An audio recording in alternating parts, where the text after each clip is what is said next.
در افسانه‌ها و باور عامیانه ایرانی نام موجودی تخیلی است که شبها قصد خفه کردن افراد در خواب را دارد.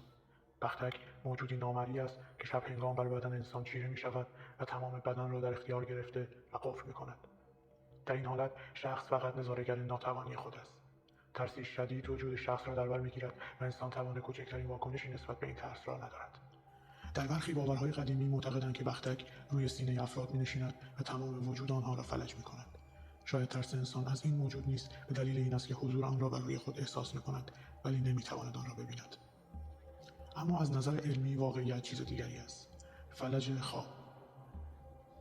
در طی خواب در مرحله حرکت تند چشم در خواب یا اصطلاحاً رم، یعنی مرحله‌ای که فرد در خواب رویا می‌بیند، مغز انتقال پیام‌های عصبی به سوی عضلات اسکلتی را متوقف می‌کند تا انسان رویاهای خود را برون‌ریزی نکند.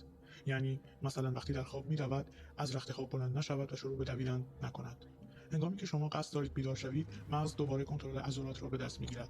اما گاهی قبل از اینکه مغز کنترل عضلات اسکلتی را به دست بگیرد و عضلات از حالت فلج بودن خارج گردد، انسان هوشیاری خود را باز می‌یابد که نتیجه آن احساس ترس‌آور فلج بودن بدن است.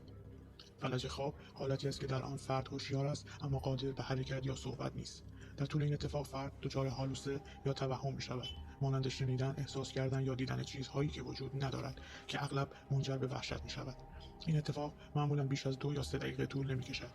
این وضعیت می‌تواند در اثر فشار روانی، استرس یا کمبود و چرخه‌های خواب غیرعادی تحریک شود. اعتقاد شما به بختک چیست؟